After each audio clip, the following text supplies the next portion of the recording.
All right, so what we're going to do is I'm going to ask you a few questions. They're kind of very general that we think students would be interested in. And from my work with students, yes, they're always interested in career stuff. But Okay. alrighty, so the first question is not so much as a question as a request for a description. Could you tell us about your educational and career journey that brought you to where you are right now, working with what you do? Yeah, so I was a terrible high school student, and I got straight C's, and it is a miracle I got into college. And then I started off at a very small college in Wisconsin, and then realized I should get my act together. And I worked very hard, and I transferred to UCLA, where I finished my undergrad degree in math and computing. And then I went to the University of Michigan, where I got my PhD in statistics. And then after graduating, I became an assistant professor at NC State, which is where I am now as an associate professor. What drew you to go in that direction, and what brought you that way? So I was always interested in math. And when I was undergrad, I was sort of mostly an undergrad and partly a graduate student in math. And I had planned to get a PhD in differential geometry. Okay. And I became a little bit concerned that the things I was going to work on were going to be a little bit far from having impacts on society or science. And so I wanted to do things that are a little more directly connected to application. And so somebody said, you should really think about statistics, because that's driven by application. And so I actually went to graduate school in statistics, having ever taken a statistics course. And it was a bit of a learning curve at first, but it turned out that was the right decision for me. And so that's sort of how I ended up here. So I had no plans to be a statistician until I was at sort of the 11th hour as a math grad student. But yeah. Well, I've talked to a lot of students, and they find stories like that very reassuring. But to move on from there and kind of since we have kind of an idea what brought you to where you are, what does a day in your life look like doing what you do? Well, let's see. So usually I follow a very rigid schedule, which means I plan every hour of every day because I have 2 little kids, and so I try to make time for my family and then also for work. So for example, today I got up at 4:15 and I worked until the kids got up, and then got them ready for school. And then that kind of working usually is reading or programming or writing papers or grants. And then throughout the day, I usually have meetings with students or collaborators, and I try to carve out time to think about interesting or difficult problems and write papers and grants and so on. And then I usually end the main workday around dinner time, go home and see the family, and then after they go to bed, I usually work again until I can't keep my eyes open. So most of my time is spent either interacting with my own students or doing my own research. There's also service, so like serving as an associate editor or reviewing papers, or we have our outreach projects, so working on those kinds of media for kids, or right now we're writing a book with some undergrads about how to do data analysis with video game data. And so there's some activities like that. So most of my day is divided among those activities. And I keep it all hour by hour in a notebook. So I can tell you, what I'm going to be doing the moment this finishes. But that's kind of how I had to structure my life. Otherwise, I'll go insane, I think. So I just have to ask, how many days in advance are planned in that notebook? So I have long and short-term plans. So I have a plan for the year, which is very broad at the beginning of the notebook, and then I have monthly goals and then weekly goals, and then I actually now plan. I used to plan each day farther in advance, but now I plan each day the morning of, and compare it against my broader week plans. So I do it in the morning now, because I've realized that having the 2 little stochastic processes that I call my children make it really hard to schedule too far in advance in case somebody gets sick or some other thing happens, but I can usually do it on a daily basis. That's impressive. I'm not the most organized person, so I'm really impressed by that. All right, so we looked at how you got to where you are and a rough idea of what a day in your life tends to look like. So looking at that overall, like what is the coolest thing in your work or research to you? And possibly to your students too, what do they find really cool? Yeah, I think the things that I find really cool are not always what my students find really cool, but so we work on a lot of decision problems. So how do we use data to make better decisions? And one of the kind of neat projects we're doing now is trying to make better decisions in sports contexts, like calling plays in football or rotating pitchers in baseball.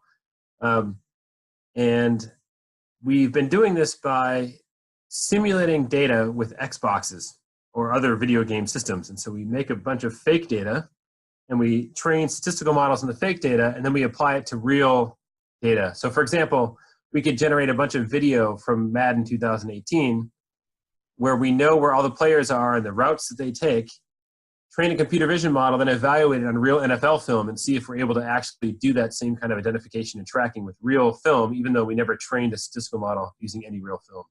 And it turns out that if you do that, you can get state-of-the-art accuracy without ever having any real data to train your model. So that's one of the neater projects. We have 17 Xboxes running, generating data that are being controlled by a server that's calling the plays and recording all the video. So that's something that students, I think, get excited about.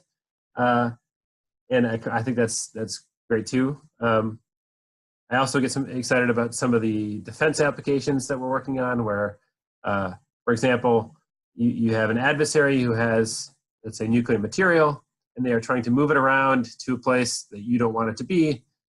How do you efficiently coordinate a bunch of search agents in real time to identify and to track down where that adversary is while they're actively trying to avoid you, right?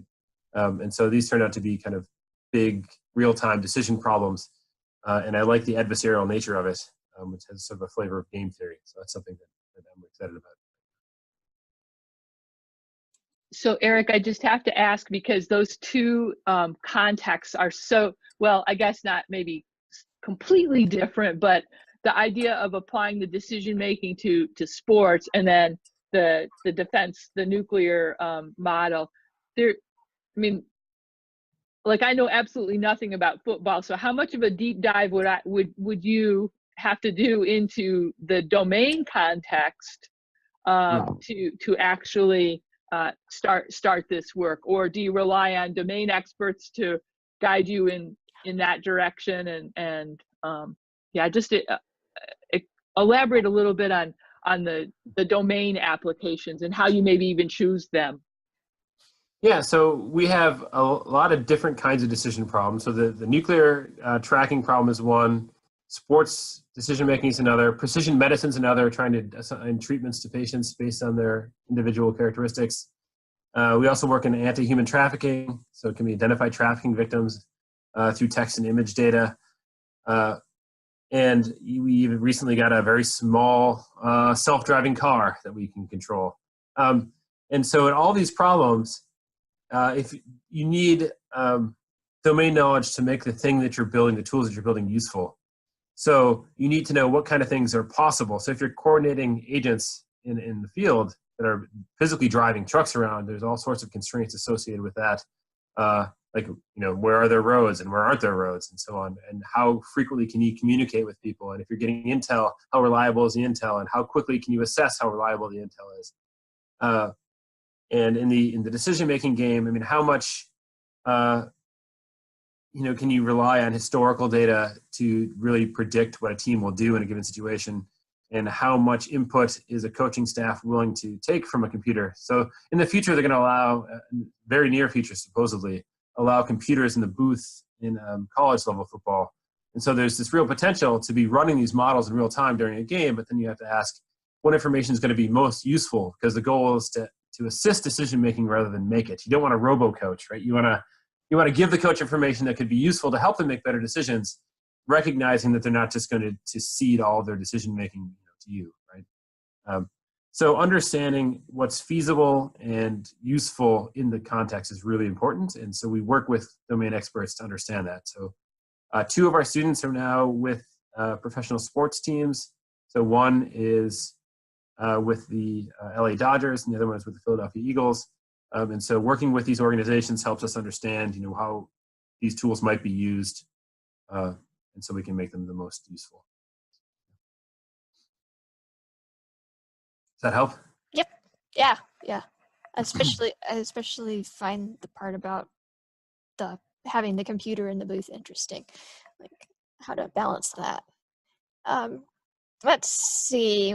So we're done. What's the coolest thing about your work and research? And then we've followed up with Donna's question. So here we go. Is there a class or classes that you didn't take in college that you wished you had? And I know you've just said that you came to statistics from, not statistics, so probably, but. I always wanted to take piano. I know they offer it, and I just never have done it. And I being here is maybe going to prompt me into action. I should take piano. Otherwise, I would say from a more work point of view that you can never take too much math. So I've never thought, I wish I hadn't taken that math class. I mean, I'm always thinking, I wish I had taken more. I did take a fair number of graduate level math courses when I was an undergrad, and then also when I was a stats student. But it's really never enough, and I feel like you can never have a deep enough understanding of math. It's always going to help you, and no matter what you're doing, even if you're not a mathematician. So I think more math, more computing. I think probably more writing would have been a useful thing for me. Might have made my life easier if I had done that. I think I had to learn kind of late in life how to write properly, like when I was a faculty member. So probably should have taken some more lit classes. Yeah. I've talked to a lot of folks who are like, communications is really important, and we have to follow up and work on that. But that's really interesting, and piano would be a good thing.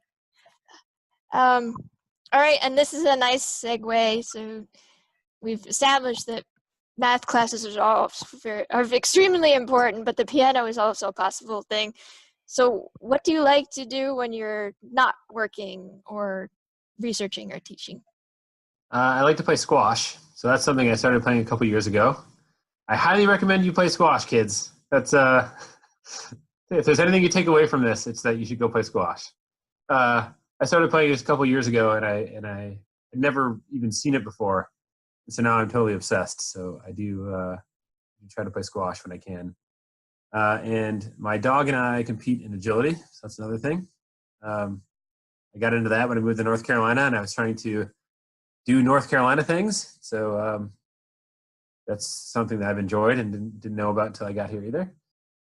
So those are my two, and then I read a lot. So I read a lot of, well, all sorts of things actually, but sci-fi and some nonfiction. Yeah. So in fair disclosure, I've asked this question before, but for the dog lovers out there, I have to ask, what's your dog's name and what I knew you kind of asked dog about the is? dog. Yeah. So his name is Merlin, and he is a Mutso mixed dog. And I was trying to see if I have a picture of him in here, but oh yeah, here we go. This is a picture of him when he was in the lab. He's sleeping on our bench. He looks a little poodly in that picture. But so he does come into the lab sometimes and hang out, and gets lots of attention, so he likes that. So squash and agility training. Yes, it's a good combination. Okay, so we have the last pre-planned one. So this leaves it in your court, kind of. What question didn't we ask that you'd like to answer? I think you didn't ask what advice I would give to a 15-year-old self, or to, well, yeah, I mean, I think maybe the advice I would like to give to students who are, starting their undergrad or thinking about starting their undergrad and eventually going to graduate school is to really focus on seeing how good you can become at something. So I think that college and graduate school are a really rare opportunity for you to try to become as good as you possibly can at something. So whether that's math or statistics, which I hope it is, but if it's something else, just see if you can find your own edges and push yourself, because the obligations of life will eventually sort of consume your time. And so you can really focus on self-improvement during those times, and you can find out what you're made out of. And I think you can find passion in whatever you pursue, as long as you really try to become the best you possibly can. So for me, that was statistics and math, but it could be anything. But I think don't miss that, because you really won't have another chance, I don't think, in your life. So make the most of it.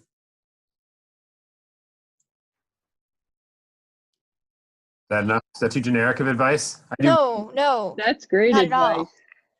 Yeah. Yeah.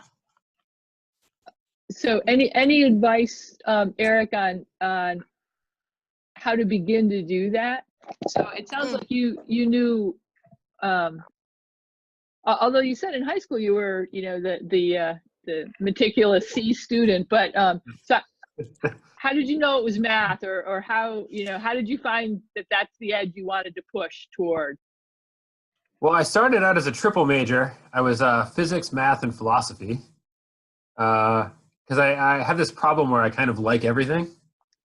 And then I decided that just in spending time thinking about those three things, that I really did want to do math, because it felt like it was underneath the surface of all three of those subjects in some way. Although maybe philosophers would disagree with me. And so then it turned out to be the thing I wanted to learn more about the most. And so I decided to really invest my time there. That's very cool. Yep. And that is a great and terrible problem to have. Interest in everything. Yeah, no, I think it's wonderful, right? We have a collection of folks who are interested in everything. What made you switch to UCLA? Any advice on small college versus large school for undergrad? Yeah, so there were two reasons. As I became more interested in math, I kind of exhausted all the math classes that were available at the small school I was at. But also at the time so I guess there's three reasons. And at the time I was a professional magician, and LA was a much better place to do that than rural Wisconsin. And I also was a bit sick of the cold. So I grew up in Minnesota, and walking through the snow and the slush, I thought my ancestors should have chosen better where they were going to live. And so I wanted to go and get out of town. So those are the main reasons. Fair enough. All right.